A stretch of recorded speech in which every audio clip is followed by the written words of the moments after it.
I'm not lying. And another thing I told you about, that E.T., they wanted to make a part 2 to it, so it was such big money. I told you about this, right?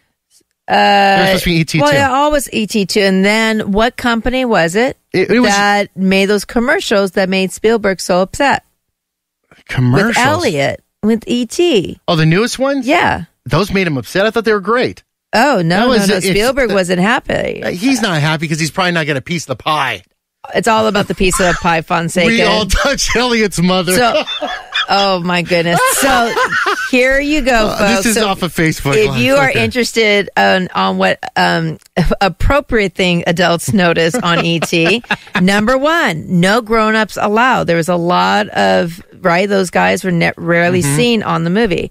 Number 2, is E.T. from a long time ago in a galaxy far, far away? Remember, Yoda made an appearance via a costume. That's right. And then E.T. made an appearance in Star Wars. He was in episode number 1 when he was part of the Senate, and there were a whole bunch of E.T.s yelling on the movie. It's in there. All right, but here's a little quick thing I want to throw this out to you. It's about E.T. So the executives at Universal Studios wanted to make more money, so they said to Universal and Steven Spielberg, want to make E.T. Part 2. And he goes, I have no problems with that. This is Steven Spielberg. No problems. Well, executives go, we want to make it a little different because we want to sell more toys. So what do you mean? They go, we want mischievous ETs coming back. Real bad ones, doing stuff wrong. So if you go to the ride, which used to exist at Universal Studios, it shows us riding on a what do you call it, bicycle, and we go, it's exactly Peter Pan, and we go through the time tunnel or whatever, and we go to his planet. And there's tons of little ETs doing mischievous stuff on the ride, which is now the mummy ride. They took it out. So they wanted to do mischievous. They wrote a first script, a draft, and everything. And Steven Spielberg was like, I don't want to do this. I'm not doing this. This is horrible. I am not doing this movie.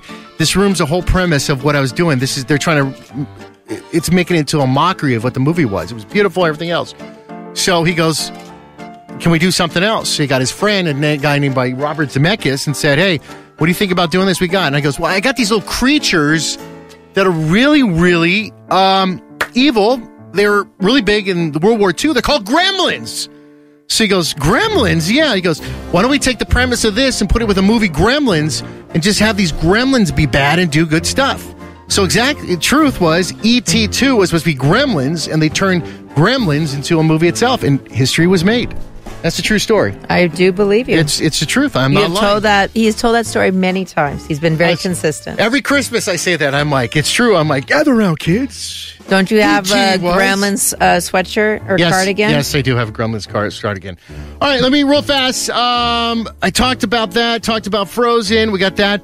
Have you talked about what's happening to comic book stores during this coronavirus outbreak? Already got that. I got to give you props to Mission Comics. There's and I'm looking at my email right now. I've got about 13 comic book stores that said to us, hey, we're keeping track of the coronavirus. Very, very, keep your hands up, chin up, all the good stuff. But if you want your comic books, we'll mail them to you. So they're thinking about mailing to them. Here's the problem with mailing comic books. The mailman folds them in half and shoves them through the door. I can't deal with that. I'm not going to read my little Archie comic book with a crease down the middle. That bugs me because I like to collect my comic books like a nerd and put them in the sleeve and put them up and stuff like that. No, but I'm serious. The comic book stores are doing a good job about this, trying to reinvent themselves to this whole thing. And then even the DC comments are saying cough like Batman. So trying to give visual examples how to cough. So those droplets like that are all over your keyboard. Then your kid touches it, your elderly neighbor, and then Corona, we will be in here 15 months later. Yeah, it happens. It happens. All right, that does it with the show. On next week's show, I got to, what is his name? I did it again. He's going to get so mad. We're going to have him, the gentleman that was in the children, the people on the stairs. Remember I met with him? Were you there at all or no?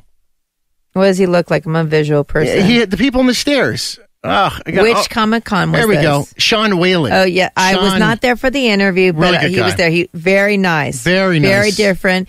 And hey, for those comic book Comic-Con fans, what should they expect moving forward as coronavirus spreads throughout the land? Oh, man. Let's do Comic-Cons real fast for wrap up. So Silicon Valley Comic-Con, which changed their name, they are postponed they don't know if they're coming back. I was supposed to go to Stockton Con last week. Well, I couldn't go.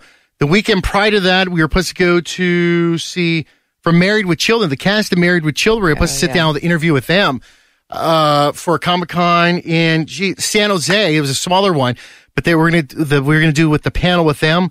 Got postponed off of there. And then San Diego Comic-Con and WonderCon, they don't know if they're going to have it this year. They might postpone it and just do it again next year. I mean, I've got to be honest. I mean, like, this is the hot time.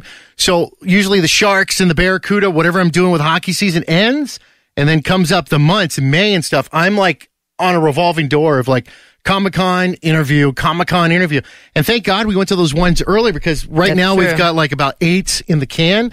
And if it lasts that long, we're going to have to recycle, or I'm going to have to do some interviews with like Lionel or something like that. Hey, I'm not saying anything's wrong with you, but I'm just saying we're going to have to do calls to the phone. Well, yeah. Well, and Tom Cruise could call you. Top Gun's coming up. No problem. No. Tom Cruise won't do it.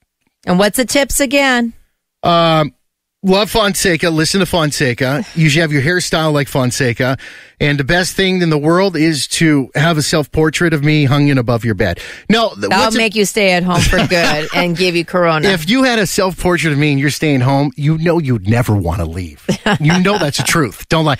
No, but seriously, it's the 5. They say the 5 tips are number 5, wash your hands.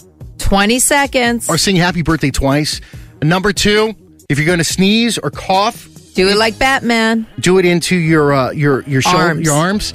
Number 3, make sure you wipe down surfaces. Very important. Wipe down as much as you can. Bleach. And you might get sick and cough from wiping down everything and touching it all the time, but it makes no difference. And then another one, if you are sick and you feel your throat hurting and like that, stay home. Stay home. The elderly. Your bosses cannot fire you, and they can't get mad at you because right now they know everyone's suffering. So pretty much you could sit at home and not do any work. They can't fire you till after this. So I'm just saying, you can take advantage of all you want. No, but be safe about that. What were we going to say? No, and then, hey, and remember, also being a smart hero is asking for help, too. That's why there's the Justice League or the Super Friends. So we do know that there's a lot of people who are being laid off, whether it be from a restaurant, the movie theaters, or other people, companies like, oh, I don't want to pay you sick leave, and you're not that valuable, so I'm just going to fire you now. That has happened. You hear that. So help out your neighbor. Just be 6 feet away from them. And also let people know that you may need help. Pride is an ugly thing. So make sure you ask for help. Don't be a Wolverine in this episode. Can I? So wherever you're listening to this from, and there's some areas in the United States we listen to, we have a lot of people that listen to us in the Midwest. And they email every week, and I appreciate that. But I wanted to say this. We have, what is it called? What do we have? It's a shelter in place. Correct. And you have to work from home. And I have to say that I'm inside the house and we really don't leave. I got to work from home. It's go in the backyard and stuff like that. And I'm stuck in here, and I've got to be honest. I freaking love it. I could stay here forever. I get all my work done in the studio. Every one of my toys are in here. Why would I want to ever leave? I got a basketball court in the backyard. I've got everything here. I got my Netflix, got whatever I need. Only thing I miss is going to the gym. That is the one thing. So I just told him to run back and forth between the hallway. It's not. I see. It does work. She's telling me to go up and down the stairs. This is ridiculous. Now, all right. Fonseca, real quick, since you just bragged to everyone how you have a yard, what should people do if they don't have a yard? Take a walk. Take a hike. And if you are going to need to do it with somebody 6 feet away, social distancing. All right, we'll talk to you next week. Make sure you follow us on iTunes. Have a great week.